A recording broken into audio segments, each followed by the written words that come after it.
All right, Shalom. First and foremost, I would like to give all praise, honor, and glory unto Yahweh, Bahashem, Yahweh Shah, Bahashem, Kakadash. Double honors unto the apostles and the elders, GMS, who rule well, teach well, being great examples towards younger brothers. And peace and blessing salutation. Hopefully, they got there pushing his word in truth and in sincerity across the four winds in the name of Yahweh, Bahashem, Yahweh Shah, pushing to get up out of here. Shalom to the hopefully the believers and listeners whom have came back to the obedience of the scriptures through faith in Yahweh Bashem Shah. And what I want to go into today, is a lesson, inspired, by an old film called The Truman Show. It came out in '98, starring Jim Carrey, and when you look at the movie, it's a good watch, if you look at it from a spiritual perspective. It's a good watch in the spirit, and I just want to extrapolate a few points, especially dealing with the times that we're going into now.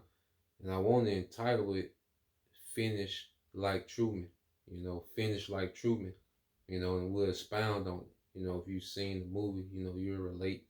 And even if you go see the movie, after, Lord will, you can pick up on some things and it be for the edification. We draw edification from everywhere. All right. So when you watch the Truman Show, pretty much, it's the your working class, blue collar, middle America, middle class, good town USA, setting. You have a middle age, I say blue collar working man played by Jim Carrey. His name is Truman. And he has, the ideal wife, the picket fence neighborhood, the beach, the best friend that come through, drink, six packs. Okay, the typical, blue collar, middle class American life. And his life, okay, because he's the only one that's not in the know, but everything around him is scripted. Everything around him is staged, is set up, and he's the only one that's not in the know. Okay, and it's a 24-hour reality show, based on his character. And when you look at that movie, you know, it makes you feel like this is how, the way that things are, the way things are so fake today. Everybody's a character. And it puts you in the mindset of today, when you're dealing with people and people are pretty much going off this script. There's no one that's really, sincere. Everyone is going off a script, playing the character, man, and especially, dealing with the heterosexual man, like it's like everybody, pretty much is against them. Like as a heterosexual man, especially as a heterosexual Israelite man, it's like everything is pent against you. And that's how it was, with Truman. Everybody was faking and acting. You go into his wife, okay, Merle, okay, which, when you go into her character and how she was playing, when Truman would talk about, leaving and doing something different and, doing something else, she would always talk him down. She would pretty much destroy his confidence, like we always go into with, the modern woman of today. And then she was always talking and she would just throw an advertisement up in the middle of nowhere. They would be talking and she would be doing the advertisement. And you look at these women today, like these women, these modern women, they have the mindset. They're pretty much, conditioned to have you, just all the way invested into this society. She was always getting, to buy something. She was always advertising something. And it was like, had me thinking like the modern woman, because even the Apostle Paul spoke on that, how that, if you have a woman, you got to deal with the cares of this world, because the woman naturally, is going to be more in tune with the world, but she was always trying to get him to be fully invested, into the world, into the script, you know. And I said that's similar today, where the majority of women, they try to get you into the world. They try to get you fully invested into this world, you know. But then you had the woman that he was really into. They took that woman away. And when you go into it in the spirit, that woman, could be likened unto wisdom. The woman that he was really into, the one that really was concerned about him, and was telling him the truth. They took that woman away. And that, you go through the spirit, they remind you of Sophia in the scriptures, and that's something that they took away, from, the Israelite man, something that was stripped from us was truth, you know. It was removed, and we was put into this matrix of what we thought was reality, man. You know, but what happened? We awakened. You see, and when Truman, when he awakened, you know, the only thing that he was trying to do was figure out how to get out of that, man. How to get out the matrix, man. And it just remind me of some precepts. So let's get this. Let's get this in the book of John, chapter 8, okay, verse 32. And it says, and ye shall know the truth, and the truth shall make you free. And once we came into this truth, man, we started to look at everything with different lenses, man. When Truman realized that, this was all a script and everybody was in on it, he looked at everything different. His whole mindset changed. Okay, and this is what the truth has done for us. It has gave us a whole new outlook. Truman, he really became born again. The things that he cared for, he didn't care about anymore, man. You go 2 Corinthians 5 and 17, it says, therefore, if any man be in Hamashiach, he is a new creature. Old things are passed away. Behold, all things are become new. And I want to get that in NLT. 2 Corinthians 5 and 17 says, this means that anyone who belongs to Hamashiach has become a new person. The old life is gone. A new life has begun. And that's how it was with us when we awakened to the truth, man. That old life that we was so invested into, okay? Hey, that old life, hey, was dead. And now we begin to live a new life, man, with a new outlook, okay, with a new perspective. That's why we shouldn't want anything to do, okay, with the westernization and the doctrines of this world, man. Okay, because we know that it was all attached to their old life and it was BS, man. And you look at how the elites pretty much scripted this society that we see. Everybody's pretty much playing the character created by the elites. The feminist woman, the street niggas, the corporate niggas, the entrepreneur, okay, niggas, whatever you can think of outside the truth, it was scripted by Esau Edom, the elites, man. Going to their movies and their media. Okay, you got the ratchet woman, you got the career woman. Okay, you just got the Sex in the City. You got, let's say you got all these different versions of all these different scripts of people, but they're all characters, man. That's why all of it is vain. And if you put those characters in a situation where they had to live off the earth and have a purpose, they wouldn't survive because it's all script. Esau had special in America. America is like one big movie set. Okay, it's like one big movie set, and everybody is playing a character, man. And when we awake to these things, it's like, man, it's some BS, man. When you go here, because hey, when he woke up, he was plotting and scheming to get out of there, man.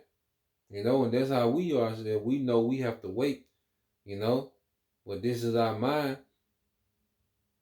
Okay, this is our mindset after, we've awakened, man. Isaiah 51 and 14, the captive exile hasten that he may be loose. Okay? And that he should not die in the pit, nor that his bread shall fail. So we're those captive exile and we're hastening to be loose, man. You know, the Lord has freed us up here, you know, and we're just waiting to be physically freed, man. To be physically liberated, man. You know? And it's a fight. It's a fight of faith to get to that point. You see, and when you seen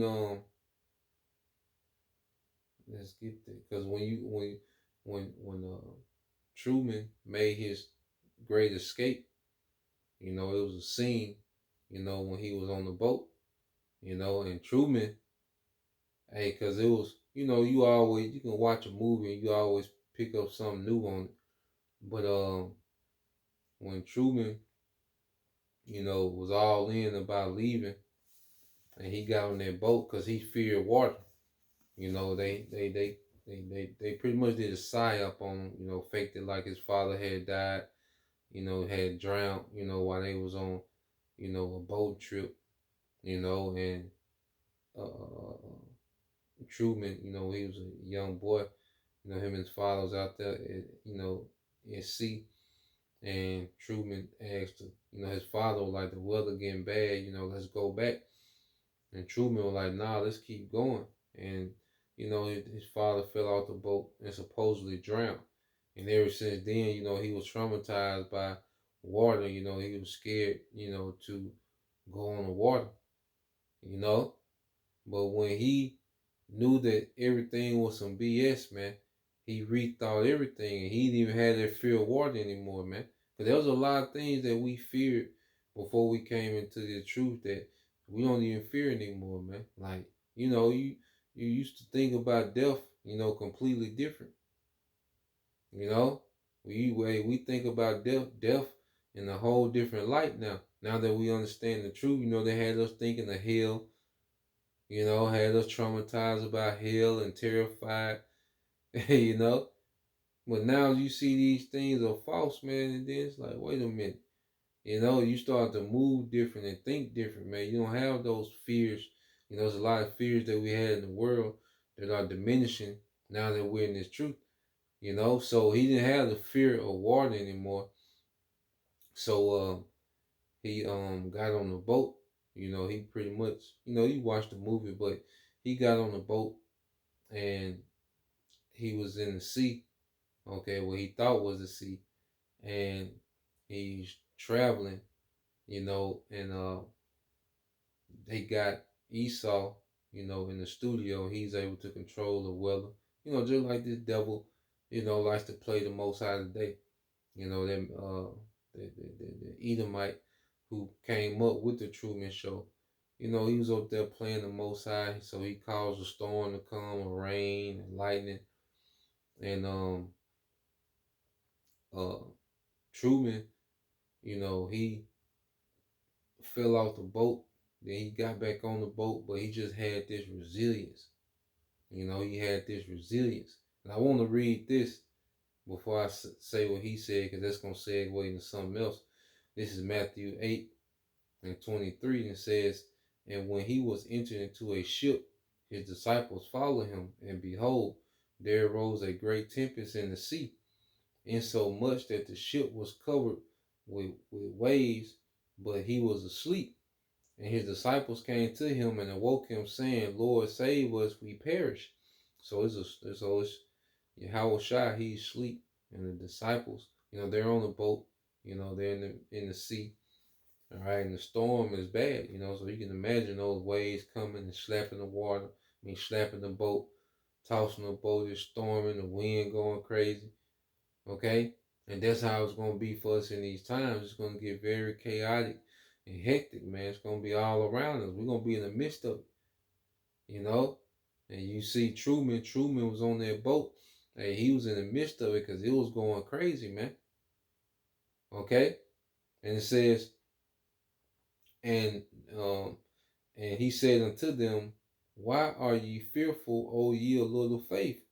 Then he arose and rebuked the winds and the sea, and there was a great calm. you know? And you have that scene in the Truman Show, and it was real. It was, they caused a storm. Like Truman, he fall off the boat, he get back on the boat, and then um, eventually he tie himself to the boat, and he said out of nowhere, he said, "You're gonna have to kill me," you know. And he said it with that convincing tone. He said, "Look, he was just speaking. He didn't know, cause he didn't know the extent of the they was creating the weather. He didn't know all that. He didn't even know he was in the studio at this time. But he just said out, just spoke it into the air. He was like, "Look, you gonna have to kill me," And I said, "Damn, he locked in. He was unmovable, So I say he tied himself to the boat. That means he was ready to die, in order to get out. And we have to go into Jacob's trouble, the persecution as we see that's getting revved up. We have to go into that with that mindset, like, look, nigga just gonna have to kill me, man. He gonna have to kill us, man. Okay, we gonna be unmovable. In a way, we can go back to this false reality and act like it's normal. We way beyond that point, man. We way beyond that point of trying to go back and act like things are normal. Nah, man. You know, yeah, it's either, like we going to die, all right, and be in the spiritual realm and wait on, Yahweh Shai to resurrect us, man, or the Lord he going to guide us all the way to salvation. He going to preserve us all the way to salvation, man, you know. And guess what? Eventually, you see Truman. It was a calm after the storm. He was on the boat and he was chilling. The sun was back out. You know, it was a calmness. All right, but he was ready to die if need be before he got to that calmness, man. Okay, and that's gonna be our story. We're gonna be in different situations, man. But hey, we're gonna have to survive and have faith through the chaos and through the worst of times to come before they come. But we have to understand Yahweh Shai is in full control of everything, man. And that's why they said, verse 27, Matthew 8 and 27, it said, "But the men marvel, saying, What manner of man is this, that even the winds and the sea obey him?" You know? So everything is obedient to Yahweh. We have to go into these times with that understanding that the Heavenly Father, has given Yahweh all power, man. And this is who we've been serving, man. This is who we, sacrifice for Yahweh, man. Okay, and he's a righteous power, and he's gonna do right by his elect, man. Okay, he's gonna do right by his men. Okay, and everyone that believes, all right, through those men, he's going to do right by us in these times, man. You see, and we got to have the mindset to finish like Truman, man. When you go to Romans 2, no, not Romans, Revelation, so like Revelation 2. All right, this is the book of Revelation, chapter 2, verse 10. It says, "Fear none of those things which thou shalt suffer. Behold, the devil shall cast some of you into prison, that ye may be tried, and ye shall have tribulation 10 days. Be thou faithful unto death, and I will give thee a crown of life," man. So we have to go into these things fearing none of the circumstances that we can end up in. Really having the mindset. These are the type of things we should be praying for, man. We're coming into serious times, man. That's why the Passover is a solemn assembly, man. It's a time of reflection and, detaching and really tapping into the spirit, man. Because it's going to take an extraordinary spirit, to make it through the times that we're coming into, you know. But the Lord is promising us, man, look, be faithful even unto death, man. I'm going to give you a crown of life. Because Yahweh has jurisdiction over death, man. Okay, death is obedient to Yahweh. You know, just like he calmed the storms. Look, death he has death under his foot too, man. You know, and we come to a time where he's finna defeat death once and for all. Okay, for Israel, man, death is gonna be conquered once and for all. You know, so having the mindset to be willing to die for it, man, to die for Yahweh is gain. You know, what Yahweh said in the book of Luke chapter is it 9? It's Luke 9 and 24. It said, "For whosoever will save his life shall lose it."